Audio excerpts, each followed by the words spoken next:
ಮುಂದಿನ ವರ್ಷದ IPL season 18ಕ್ಕೂ ಮುನ್ನ ಆರ್ಸಿಬಿ ಯಾರನ್ನ ಉಳಿಸಿಕೊಳ್ಳುತ್ತೆ ಅನ್ನೋದು ಇನ್ನೂ ಕನ್ಫರ್ಮ್ ಆಗಿಲ್ಲ. ಆದರೆ ಈ 4 ಆಟಗಾರರನ್ನ ಮಾತ್ರ ತಂಡದಿಂದ ರಿಲೀಸ್ ಮಾಡೋದು ಪಕ್ಕಾ ಅಂತ ಹೇಳಲಾಗ್ತಿದೆ. 2025ರ ಐಪಿಎಲ್ಗಾಗಿ ಈ ವರ್ಷದ ಕೊನೆಯಲ್ಲಿ ಮೆಗಾ ಆಕ್ಷನ್ ನಡೆಯಲಿದೆ. ಈ ನಡುವೆ ಬಿಸಿಸಿಐ ಹೊಸ ರಿಟೆನ್ಷನ್ ಪಾಲಿಸಿಯನ್ನ ರಿಲೀಸ್ ಮಾಡಿದೆ. ಎಲ್ಲ ಫ್ರಾಂಚೈಸಿಗಳು ತಂಡದಲ್ಲಿ 6 ಆಟಗಾರರನ್ನ ಉಳಿಸಿಕೊಳ್ಳಬಹುದಾಗಿದೆ. ಇದಲ್ಲದೆ ಆರ್ಟಿಎಂ ಕಾರ್ಡ್ ಬಳಸಿ ಕೂಡ ಮತ್ತೆ ತಮ್ಮ ತಂಡಕ್ಕೆ ಸೇರಿಸಿಕೊಳ್ಳಬಹುದಾಗಿದೆ. ಇದರಿಂದ ಯಾವ ತಂಡಗಳು ಯಾರನ್ನ ರಿಲೀಸ್ ಮಾಡೋದು, ಯಾರನ್ನ ರಿಟೈನ್ ಮಾಡಿಕೊಳ್ಳಬಹುದು ಅನ್ನೋದು ಕುತೂಹಲ ಮೂಡಿಸಿದೆ. ಈ ನಡುವೆ ಆರ್ಸಿಬಿ ತಂಡದಿಂದ ಈ 3 ಗೇಟ್ ಪಾಸ್ ಸಿಗೋದು ಪಕ್ಕಾ ಆಗಿದೆ. ಆರ್ಸಿಬಿ ತಂಡದಿಂದ ರಿಲೀಸ್ ಆಗಲಿರುವ ಮೊದಲ ಆಟಗಾರ ಫಾಫ್ ಡು ಪ್ಲೆಸಿಸ್. 2022ರ ಐಪಿಎಲ್ಗೂ ಮುನ್ನ ಆರ್ಸಿಬಿಗೆ ಬಂದ ಡು ಪ್ಲೆಸಿ ಕಳೆದ 3 ಸೀಸನ್ಗಳಲ್ಲಿ ತಂಡವನ್ನ ಮುನ್ನಡೆಸಿದ್ರು, ಆರಂಭಿಕರಾಗಿ ಬ್ಯಾಟ್ ಬೀಸಿದ್ರು. ಆದರೆ ಸದ್ಯ ಡು ಪ್ಲೆಸಿಸ್ಗೆ 39 ವರ್ಷ ವಯಸ್ಸಾಗಿದೆ. ಇದರಿಂದ ಡು ಪ್ಲೆಸಿಯನ್ನ ಡ್ರಾಪ್ ಮಾಡಿ ಅವರ ಸ್ಥಾನದಲ್ಲಿ ಯಂಗ್ಸ್ಟರ್ಸ್ಗೆ ಚಾನ್ಸ್ ನೀಡಲು ಫ್ರಾಂಚೈಸಿ ಮುಂದಾಗಿದೆ. ಆರ್ಸಿಬಿ ತಂಡದಿಂದ ಗ್ಲೇನ್ ಮ್ಯಾಕ್ಸ್ವೆಲ್ ರಿಲೀಸ್ ಆಗೋದು ಫಿಕ್ಸ್. ಈ ಬಾರಿಯ ಐಪಿಎಲ್ ಸಮರದಲ್ಲಿ ಮ್ಯಾಕ್ಸ್ವೆಲ್ ಕಳಪೆ ಆಟದ ಮೂಲಕ ಆರ್ಸಿಬಿ ಪಾಲಿಗೆ ವಿಲನ್ ಆಗಿದ್ರು. ಟೂರ್ನಿಯಲ್ಲಿ 10 ಪಂದ್ಯಗಳಲ್ಲಿ ಬ್ಯಾಟ್ ಬೀಸಿ ಕೇವಲ 52 ರನ್ ಗಳಿಸಿದ್ರು. 2021ರ ಐಪಿಎಲ್ಗೂ ಮುನ್ನ ನಡೆದ ಆಕ್ಷನ್ನಲ್ಲಿ ಆರ್ಸಿಬಿ 14.25 ಕೋಟಿ ನೀಡಿ ಖರೀದಿಸಿತ್ತು. ರೆಡ್ ಆರ್ಮಿ ಪರ ಮೊದಲ ಸೀಸನ್ನಲ್ಲಿ ಅಬ್ಬರಿಸಿದ್ದ ಮ್ಯಾಕ್ಸಿ 513 ರನ್ ಕಲೆ ಹಾಕಿದ್ರು.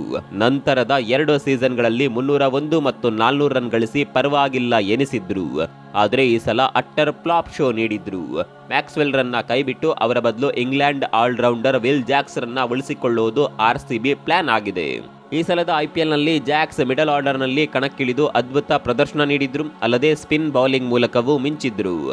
ಕ್ಯಾಮರೂನ್ ಗ್ರೀನ್ ಸದ್ಯ ಆರ್ಸಿಬಿ ತಂಡದ ಅತ್ಯಂತ ದುಬಾರಿ ಆಟಗಾರ. ಗ್ರೀನ್ಗೆ ಆರ್ಸಿಬಿ ಫ್ರಾಂಚೈಸಿ 17.5 ಕೋಟಿ ಸಂಬಳ ನೀಡುತ್ತಿದೆ. ಕಳೆದ ವರ್ಷ ನಡೆದ ಮಿನಿ ಆಕ್ಷನ್ಗೂ ಮುನ್ನ ಮುಂಬೈ ಇಂಡಿಯನ್ಸ್ ತಂಡದಲ್ಲಿದ್ದ ಗ್ರೀನ್ ರನ್ನ ಟ್ರೇಡಿಂಗ್ ಪದ್ಧತಿಯಡಿ ಆರ್ಸಿಬಿ ತಂಡಕ್ಕೆ ಸೇರಿಸಿಕೊಳ್ಳಲಾಯಿತು. ಆದರೆ ಈವರೆಗೂ ಗ್ರೀನ್ ರಿಂದ ತಂಡಕ್ಕೆ ಯಾವುದೇ ಉಪಯೋಗವಾಗ್ತಿಲ್ಲ.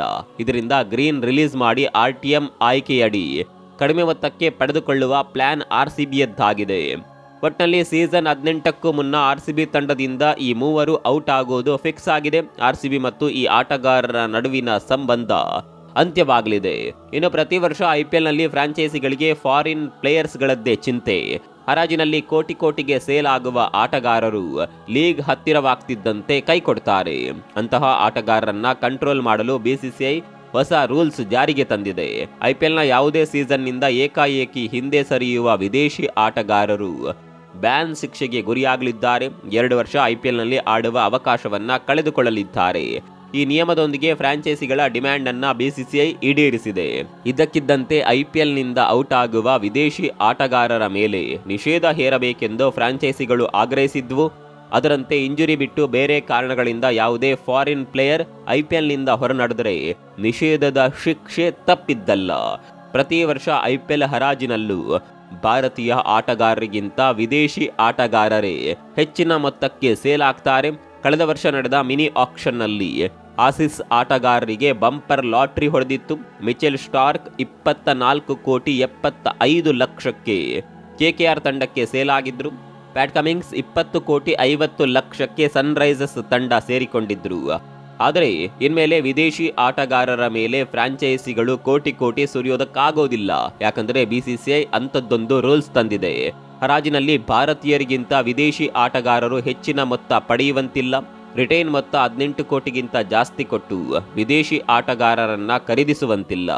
ಒಂದು ವೇಳೆ ಮೆಗಾ ಹರಾಜಿನಲ್ಲಿ ಕಾಣಿಸಿಕೊಳ್ಳುವ ಭಾರತೀಯ ಆಟಗಾರರು 18 ಕೋಟಿಗೂ ಅಧಿಕ ಮೊತ್ತಕ್ಕೆ ಸೋಲ್ಡ್ ಆದರೆ ಅಷ್ಟೇ ಮೊತ್ತವನ್ನ ವಿದೇಶಿ ಆಟಗಾರರು ಪಡೆಯಬಹುದು. ಉದಾಹರಣೆಗೆ ಇಶಾನ್ ಕಿಶನ್ 19 ಕೋಟಿಗೆ ಸೇಲ್ ಆದರೆ ಆಗ ವಿದೇಶಿ ಆಟಗಾರರ ಗರಿಷ್ಠ ಬಿಡ್ಡಿಂಗ್ ಮೊತ್ತ 19 ಕೋಟಿ ಆಗಲಿದೆ.